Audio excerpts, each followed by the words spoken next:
Assalamualaikum warahmatullahi wabarakatuh. Bismillah, alhamdulillah, wassalatu wassalamu ala rasulillah, la haula wala quwata illa billah. Anak-anak, jumpa lagi dengan materi pendidikan jasmani, olahraga dan kesehatan. Kali ini akan disampaikan materi tentang pencak silat.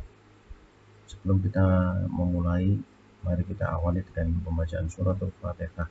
Mudah-mudahan kita semuanya mendapatkan ilmu yang bermanfaat. Al-Fatihah. Baik anak-anak, materi kita pencak silat. Pencak silat merupakan seni bela diri asli dari Indonesia. Sebagai budaya asli, pencak silat memuat nilai-nilai luhur bangsa. Latihan pencak silat jika ditekuni akan dapat menghasilkan gerakan-gerakan yang baik, dan dengan berlatih pencak silat kita akan menjadi anak yang sehat, tangguh, dan kita termasuk ikut melestarikan budaya bangsa Indonesia. Pencak silat pertama kali diperkenalkan dalam pesta olahraga Asia Tenggara, yaitu SEA Games ke-14 tahun 1987 di Jakarta. Hingga kini olahraga tersebut dilaksanakan secara rutin sampai saat ini. Pada tahun 2002, pencak silat diperkenalkan sebagai bagian dari pertunjukan di Asian Games di Busan, Korea Selatan untuk pertama kalinya. Nah, kita sekarang akan belajar tentang bagaimana gerak dasar dalam pencak silat. Gerak lokomotor adalah gerak yang dilakukan dengan berpindah tempat. Contoh dalam pencak silat, arah dan pola langkah gerak dalam pencak silat. Yang pertama, arah langkah adalah sasaran dalam melakukan gerakan. Arah digunakan saat melakukan pembelaan maupun serangan. Pada pencak silat, arah langkah dikenal dengan 8 penjuru mata angin. Seperti pada gambar di bawah ini, ada 8 penjuru mata angin. Ada depan, serong kanan depan, samping kanan, serong kanan belakang, belakang, serong kiri belakang, samping kiri, dan serong kiri depan. Itu adalah arah dalam 8 penjuru mata angin. Adalah pola langkah. Dalam olahraga pencak silat dikenal dengan pola langkah. Ada 6 pola langkah yang perlu kita ketahui. Yang pertama, pola langkah lurus, pola langkah zigzag, pola langkah S, pola langkah huruf U, langkah segitiga, dan pola langkah segi empat, seperti pada gambar di bawah ini. Adalah gerak, langkah, dan cara melangkah. Gerak memindahkan tubuh dari satu tempat ke tempat yang lain. Langkah dalam pencak silat disertai dengan kewaspadaan, bertujuan untuk mendekat atau menjauh lawan dalam menyerang atau menangkis serangan. Gerakan langkah berfungsi sebagai tumpuan dan mencari posisi yang menguntungkan. Saat melakukan gerakan, langkah kita harus memahami arah yang tepat, yaitu 8 arah penjuru mata angin. Ada gerak langkah angkat, ada lompatan, ada loncatan, ada insutan, dan ada geseran. Seperti pada gambar di bawah ini.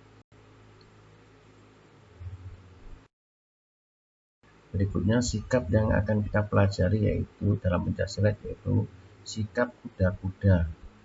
Kita kenal ada yang namanya kuda-kuda belakang, ada yang namanya kuda-kuda depan, ada yang namanya kuda-kuda samping, ada yang namanya kuda-kuda silang depan, ada kuda-kuda silang belakang, dan ada kuda-kuda tengah, seperti pada contoh gambar di bawah ini.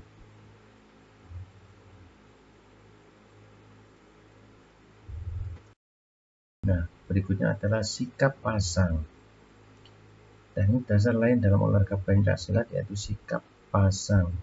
Ada 4 sikap yang bisa dilatih secara keras untuk bisa menguasai secara sempurna. Ada yang namanya sikap pasang 1. ada yang namanya sikap pasang 2, ada yang namanya sikap pasang 3, dan sikap pasang 4, seperti pada contoh gambar di samping ini.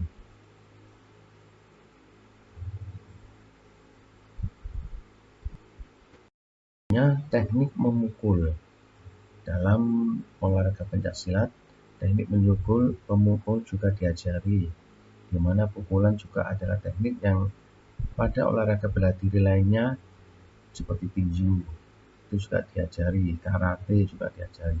Nah, dalam pencaksilat ada 4 macam pukulan yang kiranya bisa menjadi pengetahuan bersama untuk dilatih oleh para petarung atau para atlet pencaksilat. Pertama namanya pukulan lurus, kedua pukulan bandul, yang ketiga pukulan melingkar, yang keempat pukulan tegak. Pukulan berikut ini macam-macam teknik pukulan dalam pencaksilat.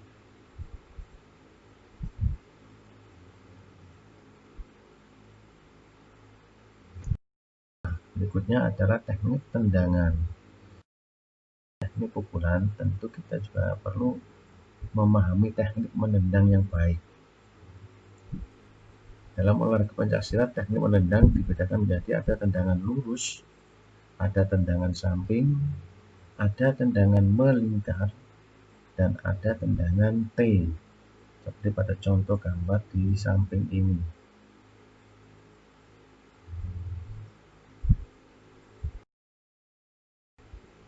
Dan berikutnya adalah teknik tangkisan.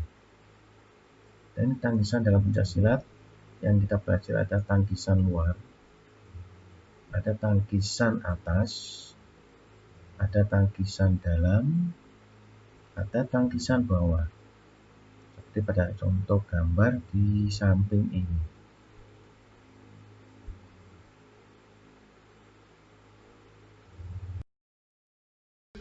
Baik anak-anak, itu adalah materi kita pada hari ini. Ada banyak sekali gerakan-gerakan yang dipelajari. Nah, tugas kalian adalah dari banyak gerakan tersebut kamu lakukan 10 gerakan saja. Seperti contoh di gambar tadi, ada banyak gerakan, kamu lakukan 10 gerakan saja. Caranya gerakan di video. Sebutkan nama gerakannya dan lakukan gerakannya yang benar.